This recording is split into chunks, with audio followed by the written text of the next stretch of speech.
हाय। दुनिया भर के केसेस आ रहे हैं आजकल। Anxiety depression. शायद 95% लोगों को आजकल ये प्रॉब्लम है because of the work stress, family relation stress, peer pressure, financial stress, lot of stress. उसी की वजह से ये सारे इश्यूज आ रहे हैं। लेकिन क्या खाली एक यही कारण है? नहीं, उसके अलावा और भी बहुत सारे कारण हैं। आपका मन, जो कि है चंद्रमा। चंद्रमा अगर आपकी कुंडली में खराब है, कहीं आठवें भाव से संबंध बना रहा है, या उस पे कोई मेलेफिक एस्पेक्ट है, शनि के साथ है, तो भी आपको ये प्रॉब्लम्स आ सकती हैं। किस वजह से आएँगी, वो भी आपकी कुंडली बताती है। वो फैमिली की वजह से आएँगी, आपकी हेल्थ की वजह से आएँगी, फाइनेंशियल स्ट्रेस की वजह से आएँगी, जो भी है, वो आपकी कुंडली रिफ्लेक्ट करेगी। और मून को सबसे फ़ास्ट प्लैनेट है मून, हर ढाई दिन में चेंज हो जाता है। तो मन का जो कारक है वो मून इसलिए है कि जितना फ़ास्ट हमारा मन है, 1 मिनट में अभी चाहे तो वो अमेरिका पहुँच जाए, 1 मिनट में चाहे तो इंडिया आ जाए। ऐसे ही चंद्रमा की गति कही गई है, वो काफ़ी तेज़ है, इस मन से उसको मिलाया गया है। कुंडली में अगर हमें देखना है किसी का मेंटल स्टेट, तो चंद्रमा रिफ्लेक्ट करेगा। चंद्र कुंडली को बहुत ज़्यादा तवज्जो दी गई है उसके अंदर। अगर किसी को भी मेंटल स्ट्रेस या कोई भी kind of anxiety, depression, suicidal thoughts कुछ भी आता है, तो सबसे पहले अपनी कुंडली में अपने चंद्रमा को चेक कराओ आप। चंद्रमा की कुछ रेमेडीज़ होती हैं, अगर आपको वो एडवर्स इम्पैक्ट दे रहा है, तो चंद्रमा से रिलेटेड जो चीज़ें हैं, आप उनको ठीक करना शुरू करो। पानी की वेस्टेज कम करो, अपनी मदर के साथ अगर आपका रिलेशन खराब है, उसको ठीक करो, या जो भी कोई माँ तुल्य कोई भी आपकी स्त्री है, तो उसका सम्मान करना शुरू करो आप। अब उसका मतलब ये नहीं है कि वो आपके साथ कुछ मिसबिहेव करे तो आप उसको बर्दाश्त करके निकलते रहें, पिटते रहें। वो डिपेंड करता है situation to situation. In general, जो माँ तुल्य कोई स्त्री है, उसके प्रति आपका व्यवहार खराब ना हो, पानी की वेस्टेज ना हो। पूर्णिमा के दिन 15-20 मिनट चाँद की रोशनी में भी बैठना चाहिए। एक पॉजिटिव एटीट्यूड आता है। सुबह-शाम आप जब ओस पड़ी होती है घास के ऊपर, तो नंगे पैर उस घास पे भी चलिए। उससे भी आपकी एक अर्थिंग का कॉन्सेप्ट होता है। मंगल भी है, बुध भी है वहाँ, और चंद्रमा भी है। तो पैरों में हमारे पॉइंट्स भी हैं, प्रेशर पॉइंट्स, वो जब घास पे हम चलते हैं वो भी लगते हैं। तो उससे हमारे डाइजेशन सिस्टम में भी इम्प्रूवमेंट होता है। और जब हमारे डाइजेशन सिस्टम में इम्प्रूवमेंट होता है, हमारी जो हार्मोनल एक्टिविटी है बॉडी की, वो इम्प्रूव होती है, और वो पूरा-पूरा आपके जाके दिमाग को इम्पैक्ट करती है, मेंटल स्टेट को इम्पैक्ट करती है। अगर आपका डाइजेशन ठीक नहीं है, लेट नाइट खाना खाते हो आप, खाना खाते सो जाते हो, कोल्ड ड्रिंक ज़्यादा पीते हो, शराब पीते हो, सिगरेट, नॉन-वेज ज़्यादा है, तो ये कहीं न कहीं आपके स्टमक पे इम्पैक्ट डालेंगे, आपके गट पे इम्पैक्ट डालेंगे, आपके ओवरऑल डाइजेशन पे, शुगर लेवल्स पे, यूरिक एसिड पे, ये सब इम्पैक्ट डालेंगे। और ये इम्पैक्ट जैसे ही आपके पेट पे आएगा, ये सीधा-सीधा आपके दिमाग पे भी आएगा। चंद्रमा को रसों का कारक भी कहा गया है, तो जो ब्लड के अंदर भी कोई अगर प्रॉब्लम है, तो उसमें भी चंद्रमा आ जाता है। आपका जो डाइजेशन है, वो सूर्य और चंद्रमा दोनों रिस्पॉन्सिबल है उसके लिए भी। कुछ-कुछ जगहों पे जुपिटर भी है। विष्णु जी कहते हैं कि मैं ही शरीर में पाचन क्रिया हूँ, और जुपिटर को हम विष्णु जी से लिंक करते हैं। बट आपको मेन देखना है अपनी कुंडली के अंदर चंद्रमा।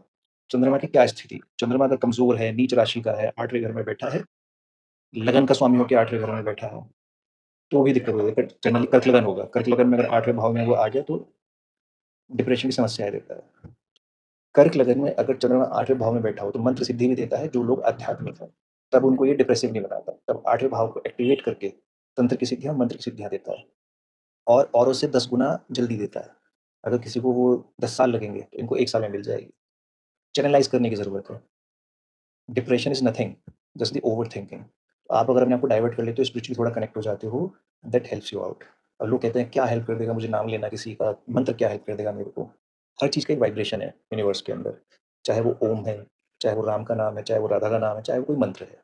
उसके जो वाइब्रेशनल इम्पैक्ट्स हैं, साइंटिफिकली प्रूवन है, उसका वाइब्रेशनल इम्पैक्ट है। हमारे बॉडी के अंदर 7 चक्र हैं, हर किसी का कुछ ना कुछ एक वाइब्रेशनल फ्रीक्वेंसी है। ब्रह्मांड के अंदर जो साउंड चलता है, कहा जाता है कि वो भी ओम की ध्वनि है। कई बार होता है कि कुछ ध्वनि चल रही होती है, वो हमारे माइंड में जो होता है ना, वही सुनाई देता है। तो वो फ्रीक्वेंसी जो है, वो अपने आप को मोल्ड कर लेती है हमारे मन के अकॉर्डिंग, हमारे चंद्रमा के अकॉर्डिंग। तो हमें वही सुनाई देता है जो हम सोच रहे हैं।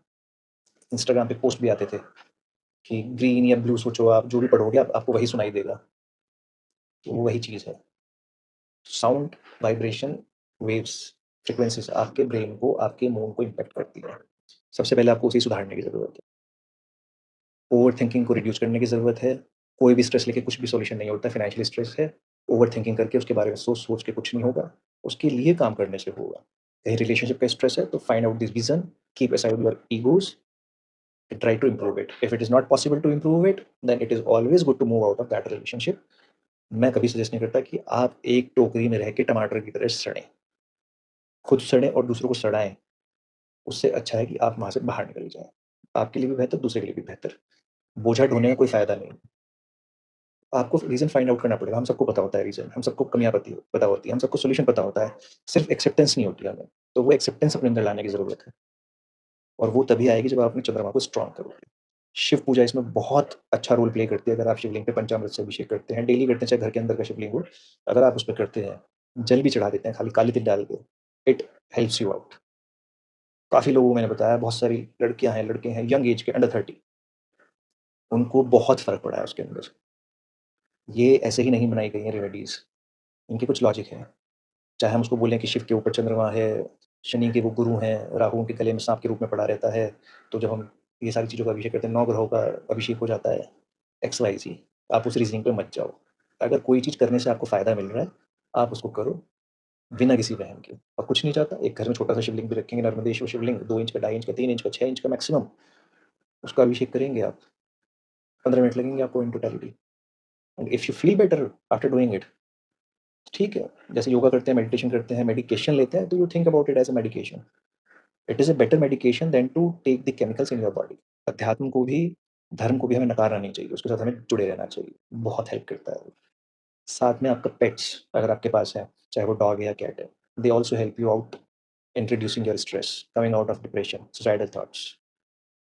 So just find out the reason कि आपको प्रॉब्लम है क्यों? आपको खुद भी समझ में आ जाएगा, 9 ग्रह हैं, हर कुछ किसी न किसी से रिलेटेड है। तो किस प्लैनेट की वजह से वैसा है, उसकी रेमेडी करो आप, you will feel the difference, you will feel better.